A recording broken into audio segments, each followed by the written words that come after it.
তারা হৃদয় প্রাপ্ত হয়ে যায়। কিতাবের মধ্যে ঘটনা আসছে, এক ব্যক্তি সারা জীবন তার জীবনটাই শয়তানি কাজে, হারাম কাজে লিপ্ত করেছে, ব্যয় করেছে। সারা জীবন সে হারাম কাজে লিপ্ত ছিল। মৃত্যুর কিছুদিন আগে তার ছেলেদেরকে ওসিয়াত করছিল, আমার ছেলেরা ভালো করে শুনে রাখো, আমার জীবনটা আমি সারা জীবন হারাম কাজে ব্যয় করেছি, নাজায়েজ কাজে ব্যয় করেছি, সর্ব অবস্থায় নাজায়েজ কাজের মধ্যে আমি লিপ্ত ছিলাম। আমি তোমাদেরকে বলে যাচ্ছি, আমার মৃত্যুর পরে আমাকে জ্বালিয়ে পুড়িয়ে ছাই বানায় বাতাসে উড়াই দিবা। কিসি ভাই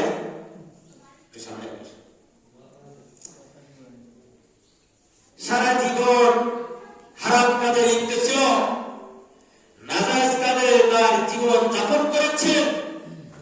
মৃত্যুর আগে আল্লাহর পক্ষ থেকে তার হেদায়েতের বাণী খুলে গেছে, তার অন্তরে আসছে, আমি তো সারা জীবন আমি নাজায়েজ হারাম কাজ আমি ব্যয় করে গেলাম, আমার আখিরাতের জিন্দেগি কি হবে, কবরে গিয়ে আমার কি হবে, এই ভয়, এই তাকওয়া এটা তার অন্তরে চলে আসছে। আল্লাহর ভয় চলে আসছে, জাহান্নামের ভয় চলে আসছে। জাহান্নামের ভয় যখন অন্তরের ভিতরে ঢুকে গেছে, কি করে আখিরাতের জিন্দেগিতে জাহান্নাম থেকে মুক্তি পাওয়া যায়, কি করে জাহান্নামের আযাব থেকে মুক্তি পাওয়া যায়, কবরের আযাব থেকে মুক্তি পাওয়া যায়, আল্লাহ তাআলার আখিরাতের শাস্তি থেকে কিভাবে মুক্তি পাওয়া যায়, এই চিন্তা এই ফিকির তার ভিতরে ঢুকে গেছে। মৃত্যুর আগে তার ছেলেকে ওসিয়ত করছে, ও আমার ছেলেরা শোনো, ও আমার ছেলেরা শোনো, আমি তো মারা যাবো, মারা যাওয়ার পরে আমাকে আগুন দিয়ে জ্বালাইবে, জ্বালানোর পরে যে ছাই হবে, এই ছাইটুকু তোমরা বাতাসে উড়াই দিবা। বাতাসে উড়াই দিলে কি হবে, আল্লাহ তাআলা হয়তো আর খুঁজে পাবে না, আমাকে আর কবরের আযাব দিয়ে দিতে পারবে না, জাহান্নামের আগুনে আর পোড়াতে পারবে না।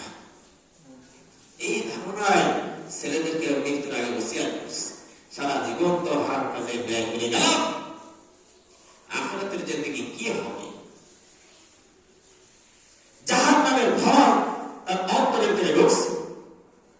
ছেলেদেরকে ওসিয়ত করছে যে আমার মৃত্যুর পরে তোমরা আমাকে আগুন দিয়ে জ্বালাইবা, জ্বালানোর পরে যে ছাই হবে, এই ছাইটুকু তোমরা বাতাসে উড়াই দিবা, তাহলে আমাকে আর খুঁজে পাবে না, আমার আর জাহান্নামের শাস্তিও ভোগ করা লাগবে না।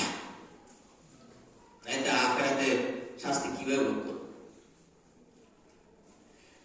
ওই ব্যক্তি ইন্তেকাল করলেন, করার পরে ছেলেরা তার পিতার ওসিয়ত অনুযায়ী মৃত্যুর পরে তাকে আগুনে জ্বালাইছে।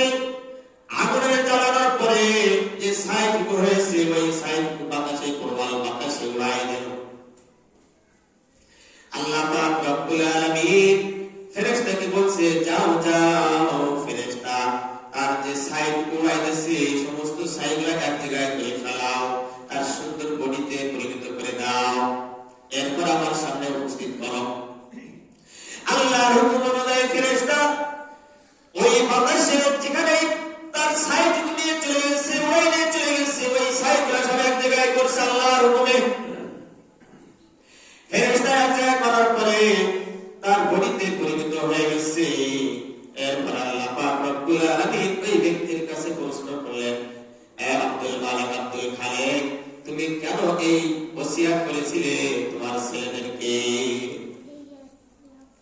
ওই ব্যক্তি আল্লাহর সাথে উত্তর দেয়, আল্লাহ, আমার সারা জীবন আমি হারাম কাজে ব্যয় করেছি,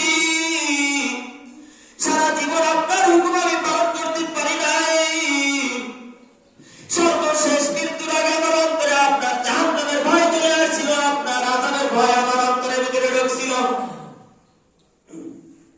আমি আমার ছেলেদের জন্য, ছেলেদেরকে এই জন্য আমি ওসিয়ত করেছিলাম, যাতে করে আপনার আযাবের ভিতরে যদি আমি ধরা না হয়, আপনার কাছে যদি আমি ধরা না খাই, এই জন্য আমি আমার ছেলেদেরকে ওসিয়ত করে আসছিলাম। আমার ছেলেরা সেইভাবে কাজ করছে। আল্লাহ পাক রব্বুল আলামিন বলেন, যা যা গুনাহগার, যখন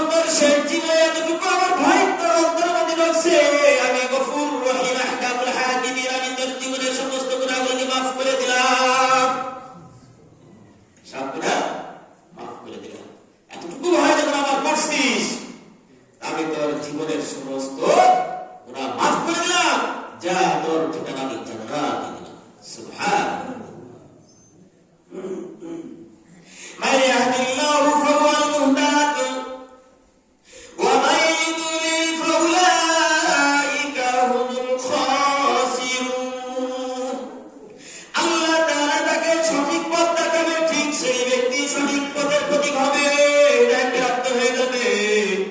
আর আল্লাহ তাআলা যাকে হিদায়াত দেবেন না, সঠিক পথের প্রতীক বানাবেন না, ফাউলাইকা হুমুল খাসিরুন, তারাই হবে ক্ষতিগ্রস্তদের অন্তর্ভুক্ত, তারাই হবে ক্ষতিগ্রস্ত। ওয়ালাকাদ যারানা লিজাহান্নামা কাসীরাম মিনাল জিন্নি ওয়াল ইনস। আল্লাহ পাক রব্বুল আলামিন বলেন, আমি জাহান্নামের আগুনকে জ্বালাবো অধিকাংশ জিন এবং মানব জাতির দ্বারা। কিসের দ্বারা? কিসের দ্বারা? জাহান্নামকে আল্লাহ তাআলা পরিচালিত করবেন। হ্যাঁ, জাহান্নামের ইন্ধন আল্লাহ তাআলা বানাবেন এই মানুষের দ্বারা আর জিন জাতির দ্বারা। আর কিসের দ্বারা? পাথরের দ্বারা। কিসের দ্বারা? পাথরের দ্বারা আল্লাহ তাআলা